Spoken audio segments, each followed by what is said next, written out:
তেলের বাজার, তেল এবং পেট্রোল ডলার দিয়ে যে সারা বিশ্বকে কন্ট্রোল করতো সেটা শেষ হয়ে যাবে। ইরান, চীন এবং রাশিয়াকে নেতৃত্ব দেওয়ার জন্য আহ্বান জানিয়েছে, নতুন বিশ্বের নেতৃত্ব দিতে আপনারা এগিয়ে আসুন। যেমন ব্রিটেনের রয়্যাল এয়ারফোর্সের ফেয়ারফোর্ট বিমান ঘাঁটি, এই বিমান ঘাঁটিতে মার্কিন যুদ্ধ বিমান থাকতো এবং এই বিমান ঘাঁটি ব্যবহার করেছে ইরানের বিরুদ্ধে যুদ্ধের সময়। সেই ঘাঁটিতে ভয়াবহ অগ্নিকাণ্ডের ঘটনা ঘটেছে, ভয়াবহ, যার কারণে অনেক বড় খবর হিসেবে এসেছে গণমাধ্যমে। কেন এই অগ্নিকাণ্ড? এর ফলাফলটা কি? বহু বড় বড় বিমানবাহী যুদ্ধজাহাজ বানিয়ে আমেরিকা তার মূল ভূখণ্ড থেকে যে কোনো যুদ্ধকে নিরাপদ দূরত্বে নিয়ে গেছে। এইভাবে যুগের পর যুগ আমেরিকাকে নিরাপদ রেখেছিল। কিন্তু এখন যখন যুদ্ধ চলছে তখন মূল আমেরিকা আর নিরাপদ নয়। কিভাবে নিরাপদ নয় সেই বিশ্লেষণ আমি আজকের এই ভিডিওতে করব। এছাড়া আরও বেশ কিছু ছোট ছোট খবর আছে, আমি সেই খবরগুলো আপনাদেরকে জানাবো। একই সাথে আমি আপনাদেরকে জানাবো, এই খবরটা হয়তো আপনারা এরই মধ্যে জেনেছেন, কিন্তু এর ব্যাখ্যা প্রয়োজন, আমি বিশ্লেষণ করার চেষ্টা করব। সংযুক্ত আরব আমিরাতে ইসরায়েল আয়রন ডোম মোতায়েন করেছে। এর আসলে প্রেক্ষাপট এবং পরিণতি কী সেটাও আলোচনা করা প্রয়োজন। তো সুপ্রিয় দর্শক, চলুন কথা না বাড়িয়ে বিস্তারিত আলোচনায় চলে যাই। ভিডিও যদি ভালো লাগে তাহলে লাইক, কমেন্ট, শেয়ার করবেন আর চ্যানেলটি সাবস্ক্রাইব করে সাথে থাকবেন। তো চলুন দর্শক, কথা না বাড়িয়ে মূল আলোচনায় চলে যাই। সর্বপ্রথম যে আলোচনা ছিল, যে পয়েন্টটি ছিল সেটি আমি বলি। মার্কিন সামরিক বাহিনী এদের সারা বিশ্বে বিভিন্ন অঞ্চলে ভাগ করা আছে। সেন্টকম যে অঞ্চলটা দেখাশোনা করে সেটা মিশর থেকে একেবারে কাজাকিস্তান পর্যন্ত, অর্থাৎ চীনের পাদদেশ পর্যন্ত, এপাশে ভারত মহাসাগর পর্যন্ত, ওপাশে তুরস্ক বলকান এরিয়া এ পর্যন্ত, বিশাল বিরাট এরিয়া। এই বিরাট এরিয়ার বিমান বাহিনী এবং নৌবাহিনীর যে কমান্ডার, তারা দুইজন বলেছেন যে এই মুহূর্তে যুদ্ধ বন্ধ করতে হবে ইরানের বিরুদ্ধে, আর যুদ্ধ করা যাবে না, যুদ্ধ করার উচিত হবে না। সেন্টকমের আওতায় যে বিমান বাহিনীর প্রধান, বিমান বাহিনীর কমান্ডার, তার নাম হচ্ছে অ্যালেক্সাস গ্রিনকেভিচ, আর নৌবাহিনীর কমান্ডারের নাম Brad Cooper, admiral Brad Cooper. এই দুইজন ব্যক্তি বলেছেন, তার মানে সেন্টকমের বিমান বাহিনী এবং নৌবাহিনীর প্রধান, মূলত যুদ্ধ ইরানের বিরুদ্ধে তারাই করেছে, তাদের নেতৃত্বেই যুদ্ধ হয়েছে। এই দুইজনই বলছেন যে এখন যুদ্ধ বন্ধ করা দরকার, ইরানের বিরুদ্ধে আর যুদ্ধ করার প্রয়োজন নেই, আমাদের ক্ষতি হবে। এই কথা কে বলেছেন? এই কথা বলছেন ডিডি জিওপলিটিক্স নামে একটা চ্যানেল আছে, সেই চ্যানেলকে দেওয়া সাক্ষাৎকারে মার্কিন কেন্দ্রীয় গোয়েন্দা সংস্থা সিআইএ, যেটা, এই সিআইএর সাবেক কর্মকর্তা এবং অ্যানালিস্ট, বিশ্লেষণকারী বিশ্লেষক ল্যারি জনসন। এই ল্যারি জনসন খুবই গুরুত্বপূর্ণ ব্যক্তি, খুবই চমৎকার বিশ্লেষণ করেন, বিশেষ করে আমেরিকার পলিটিক্সগুলো, আমেরিকার সামরিক বাহিনী বা গোয়েন্দা বাহিনীর কর্মতৎপরতা সম্পর্কে তিনি খুব ভালো বিশ্লেষণ করতে পারেন, কারণ তিনি নিজেই তো ওই কর্মকর্তাই ছিলেন। তিনি বলছেন এই কথা। এখন ল্যারি জনসনের মত হচ্ছে যে এই দুই কমান্ডারের মতামত না শুনে ডোনাল্ড ট্রাম্প যদি যুদ্ধের নির্দেশ দেন, সেন্টকমকে যদি বলে না ইরানের বিরুদ্ধে যুদ্ধ শুরু করো, তাহলে ল্যারি জনসনের মতে আমেরিকার জন্য ভয়াবহ বিপর্যয় নেমে আসবে এবং একই ধরনের বিপর্যয় নেমে আসবে ইসরায়েলের জন্য। কেন বিপর্যয় নেমে আসবে তার আগে বলি, ব্র্যাড কুপার এবং অ্যালেক্সাস গ্রিনকেভিচ, বিমান বাহিনীর কমান্ডার এবং নৌবাহিনীর কমান্ডার, এই দুজন কেন এই সময় এই কথা বলছেন? তারা যুদ্ধ করবেন না? তাহলে এটা কি মার্কিন সামরিক বাহিনীতে বিদ্রোহ নাকি? যেখানে প্রেসিডেন্ট ডোনাল্ড ট্রাম্প হচ্ছেন মার্কিন সামরিক বাহিনীর কমান্ডার ইন চিফ, তার অধীনে জয়েন্ট চিফস অফ স্টাফের চেয়ারম্যান জেনারেল কেইন। তো এই দুইজন আরও বেশ নিম্ন পর্যায়ের, অর্থাৎ একেবারে নিম্ন পর্যায়ে না, জয়েন্ট চিফস অফ স্টাফের চেয়ারম্যানের অধীনে তো তারা, আর তার উপরে তো ডোনাল্ড ট্রাম্প। এই পর্যায়ের কর্মকর্তারা তারা কেন যুদ্ধ করতে অস্বীকৃতি জানালেন, যারা মূলত ইরানের বিরুদ্ধে এতদিন যুদ্ধের নেতৃত্ব দিয়েছেন এবং এখন যুদ্ধ করলে তাদেরকেই যুদ্ধ পরিচালনা করতে হবে। তারা কেন বলছেন এই কথা যে তারা যুদ্ধ করবে না, যুদ্ধ করতে পারবে না, যুদ্ধ করাটা উচিত হবে না, ঠিক হবে না? কারণ কি?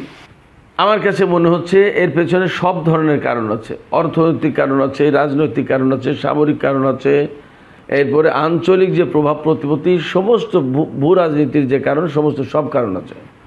যেমন এই যুদ্ধ যদি আরও চলে, মোটামুটি সব জায়গা থেকে খবর আসছে, সব জায়গা থেকে ইঙ্গিত দেওয়া হচ্ছে, সব জায়গা থেকে আঙুল তোলা হচ্ছে, মার্কিন প্রেসিডেন্ট ডোনাল্ড ট্রাম্পের নেতৃত্বাধীন যে রিপাবলিকান দল আছে, এই দল আগামী মিড টার্ম ইলেকশনে ভরাডুবির মুখে পড়তে যাচ্ছে। তাদের জন্য ইরানের এই যুদ্ধ একটা অভিশাপ হয়ে দাঁড়াবে,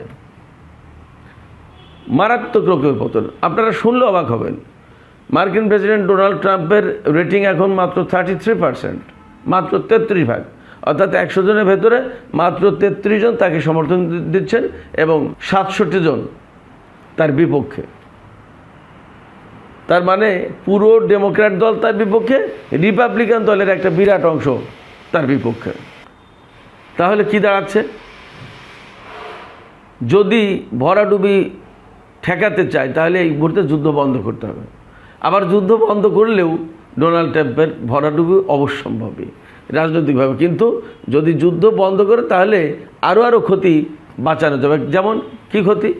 মার্কিন বাহিনীর অস্ত্র, গোলা বারুদ ফুরিয়ে গেছে, অনেক কমে গেছে, ক্ষেপণাস্ত্র কমেছে, ইন্টারসেপ্টার কমেছে, বহু সংখ্যক বিমান ধ্বংস হয়েছে। আসলে আমরা যে চিত্র পেয়েছি এখন পর্যন্ত, এটা প্রকৃত চিত্র না, আরও অনেক বেশি বড় বড় চিত্র আছে। আরটিতে রাশিয়া টুডের একটা বিশ্লেষণধর্মী খবরে দেখলাম যে কি ক্ষয়ক্ষতি হয়েছে আমেরিকার। আমি এটা নিয়ে আলাদা ভিডিওতে কথা বলবো ইনশাল্লাহ, আশা করছি। ভয়ঙ্কর ক্ষতি। আপনার C-130 হারকিউলিস বিমান কতগুলো ধ্বংস হয়েছে, বিভিন্ন জায়গায় ধ্বংস হয়েছে। এটা শুধু এই উপসাগরীয় দেশগুলোতে ধ্বংস হয়েছে তা না, আরও বিভিন্ন জায়গায় ধ্বংস হয়েছে। ইরানের ভিতরে ধ্বংস হয়েছে, এরপরে ইসরায়েলেও ধ্বংস হয়েছে, ইসরায়েলে থাকা বিমানও ধ্বংস হয়েছে। এরপরে F-35 গেছে, F-15 গেছে, F-16 গেছে, F-22 কত দূর কী হয়েছে জানেন, অ্যাওয়াক্স বিমান গেছে, তারপরে A-10C যেটা, সে বিমান গেছে, ব্ল্যাক হক হেলিকপ্টার গেছে। মানে হেন কোনো বিমান, হেন কোনো এয়ারক্রাফট নেই যা ধ্বংস হয়নি ইরানের হাতে।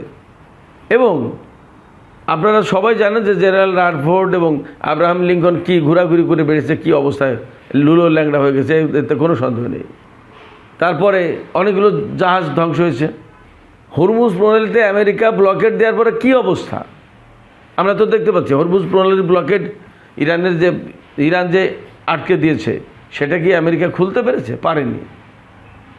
শুধু তাই না, আমেরিকা খুলতে ওখানে কোনো যুদ্ধ জাহাজ পাঠাবে না হরমুজ প্রণালী এলাকায়, সব ধ্বংস হয়ে যাবে। কারণ কি? এই গত শনিবারেও ইরান তার সাগরের নিচেই, আন্ডার সি, সাগরের নিচে যে তাদের যে মিসাইল সিটি আছে এবং নৌবাহিনীর যে বিরাট সাজসজ্জা রয়েছে, বিশাল বিরাট ব্যাপার, সেগুলো গত শনিবারেও দেখিয়েছে। ওখানে কোনো যুদ্ধ জাহাজ গেলে ফিরে আসবে না। তাহলে হরমুজ প্রণালী আমেরিকার জন্য চিরতরে বন্ধ হয়ে যাচ্ছে, অন্তত সামরিক কার্যকলাপের জন্য, সামরিক তৎপরতার জন্য। বাহরাইনে যে সমস্ত জাহাজ টাহাজ আছে, এগুলো ফেরত আনবে কীভাবে, বের করে আনবে কীভাবে, সেটা এখন বড় প্রশ্ন হয়ে দাঁড়িয়েছে। যাই হোক, যুদ্ধ যদি করে তাহলে আরও কী বিপর্যয় নেমে আসবে। আমেরিকার অর্থনীতি ধ্বংস হবে, তাদের এই যে অস্ত্রের যে অবস্থা সেটা করুণ হবে, আর কোনো প্রিপারেশনই থাকবে না বলা যায়। রাজনৈতিক বিপর্যয় তো ডোনাল্ড ট্রাম্পের জন্য আছেই। ডোনাল্ড ট্রাম্পের প্রশাসনের বিপর্যয় মানে তার প্রশাসনের যে সেট আপ আছে তাদের সবাইকে বিদায় নিতে হবে। মিড টার্ম ইলেকশনে যদি ডোনাল্ড ট্রাম্প ফেল করে, তার দল ফেল করে, তাহলে সংখ্যাগরিষ্ঠতা পাবে ডেমোক্র্যাট দল, তখন এই ডোনাল্ড ট্রাম্পকে ইমপিচমেন্টের মুখোমুখি করবে, অনিবার্য। কারণ আমেরিকার ভয়ঙ্কর ক্ষতি করে ফেলছে ডোনাল্ড ট্রাম্প। সবচেয়ে বড় ক্ষতি কি? আন্তর্জাতিক অঙ্গনে আমেরিকার যে পজিশন ছিল, সেই পজিশন ধ্বংস হয়ে গেছে, তার কোনো প্রভাব প্রতিপত্তি থাকবে না। মধ্যপ্রাচ্য থেকে তার ঘাঁটি সরিয়ে নিতেই হবে যে পরিস্থিতি। শুধু তাই না, পেট্রো ডলারের অবস্থান শেষ, যাবে কোথায়? তেলের বাজার, তেল এবং পেট্রো ডলার দিয়ে যে সারা বিশ্বকে কন্ট্রোল করতো, সেটা শেষ হয়ে যাবে। ইরান, চীন এবং রাশিয়াকে নেতৃত্ব দেওয়ার জন্য আহ্বান জানিয়েছে, নতুন বিশ্বের নেতৃত্ব দিতে আপনারা এগিয়ে আসুন। আমি তো আগেই বলেছি ইরান, রাশিয়া এবং চীন তারা এক বলে, এবং আর এক চিজে আঞ্চলিক ট্যুর করছে, আঞ্চলিক সফর করছে। তার মূল মেসেজটা কি? মূল মেসেজটা হচ্ছে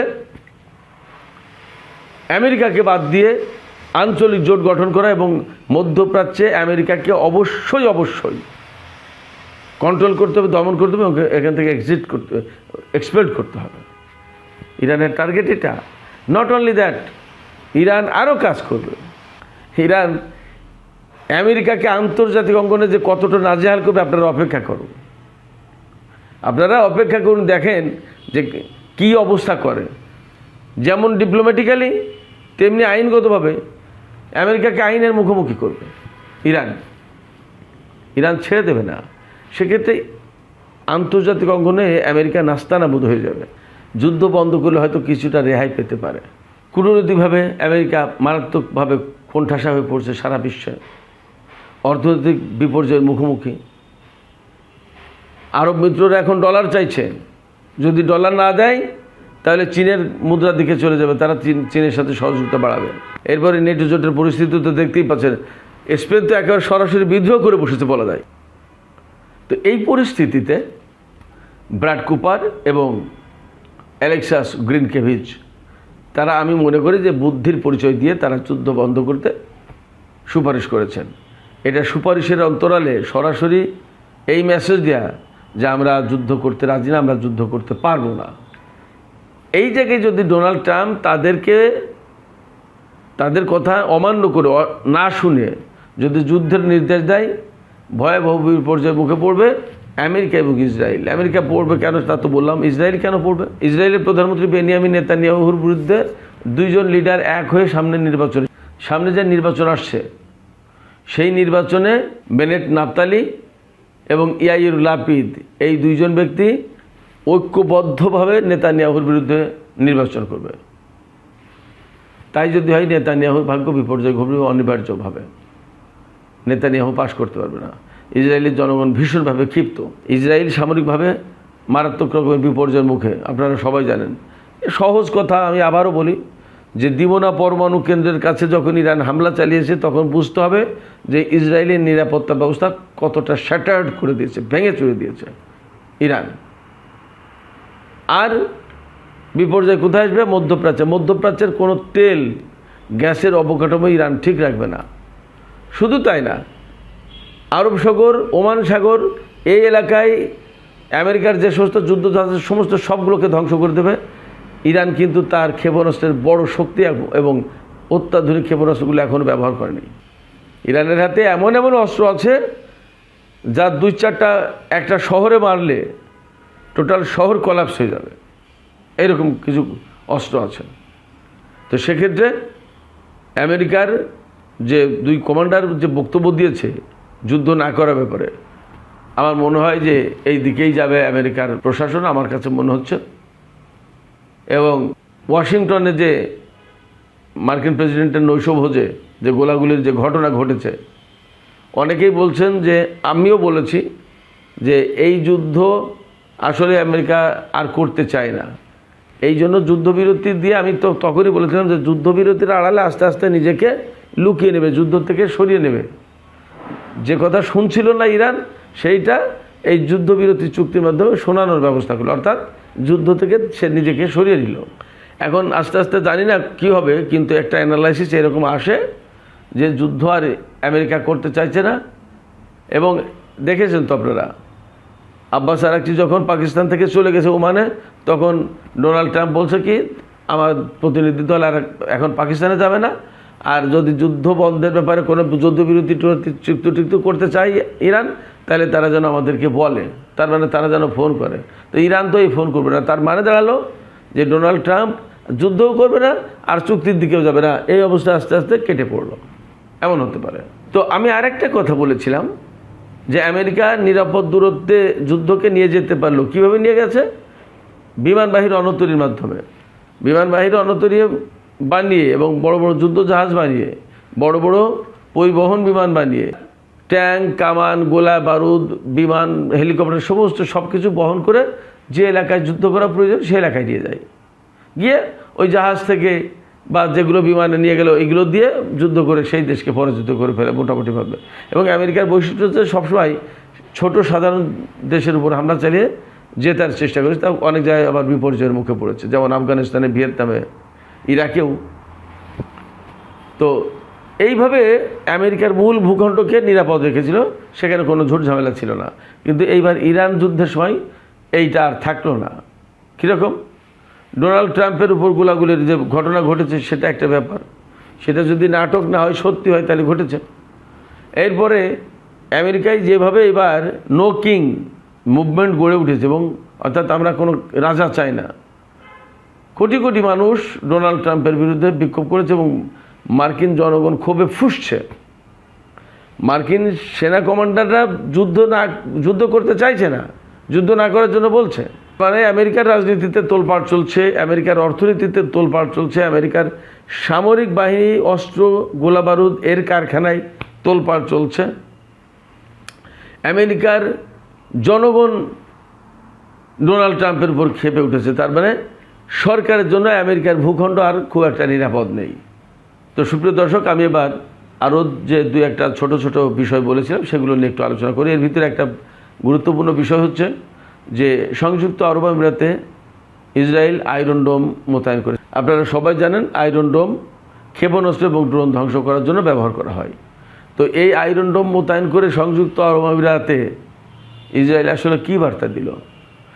এই সংযুক্ত আরব আমিরাতের নিরাপত্তার জন্য কি এই আয়রন ডোম মোতায়েন করলো, নাকি ওখানে ইসরায়েলি সেনা এবং ইসরায়েলি ঘাঁটি আছে সেই ঘাঁটি এবং সেনাদের নিরাপত্তা রক্ষার জন্য মোতায়েন করলো? আসলে কি, কাদের নিরাপত্তার জন্য ইসরায়েল আয়রন ডোম মোতায়েন করলো?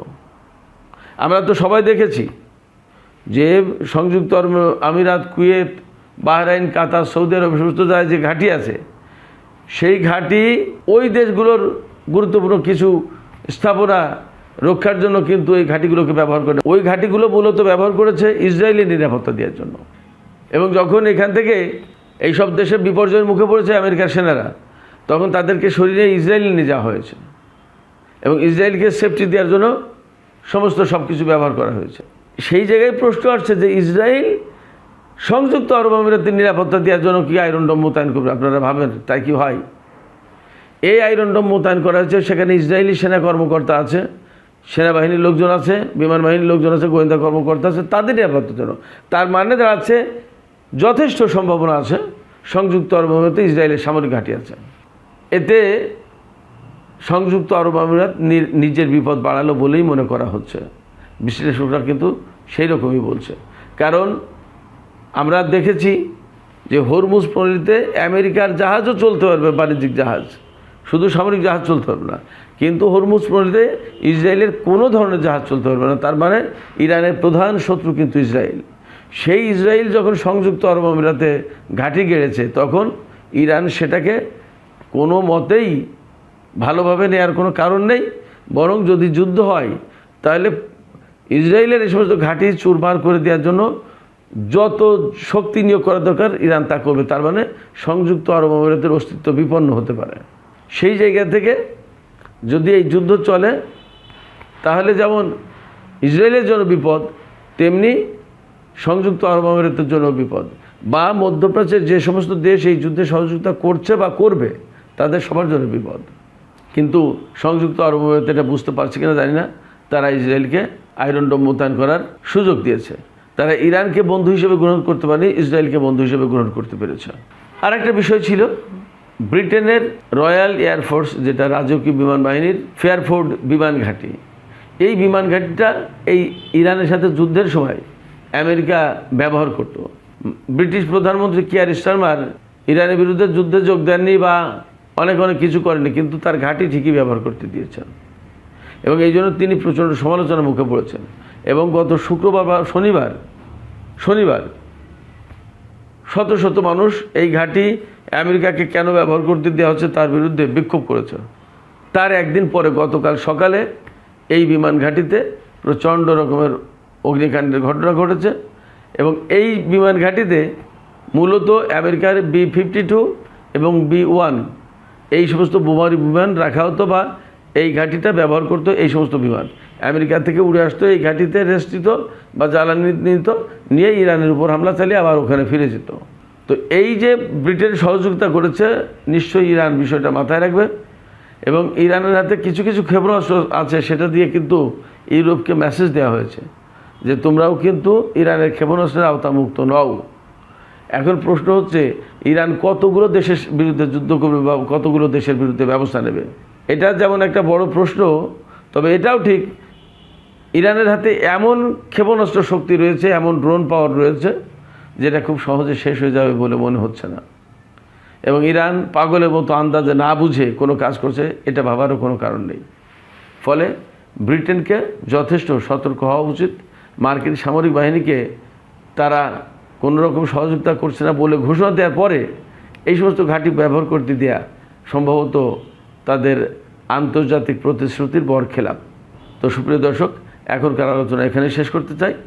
যাবার আগে আপনাদের কাছে প্রশ্ন, মার্কিন দুই কমান্ডার যে বক্তব্য দিয়েছেন, এই মুহূর্তে ইরানের বিরুদ্ধে যুদ্ধ না করা উচিত, অর্থাৎ যুদ্ধ করা উচিত হবে না, এটা কি প্রকৃতপক্ষে এক ধরনের বিদ্রোহ ঘটল, নাকি একেবারে সাধারণ কোনো ব্যাপার? আপনাদের কাছে কি মনে হচ্ছে? কমেন্টে জানিয়ে দিন। ভিডিও ভালো লাগলে লাইক, কমেন্ট, শেয়ার করবেন এবং চ্যানেলটিকে সাবস্ক্রাইব করে আমাদের সাথেই থাকবেন।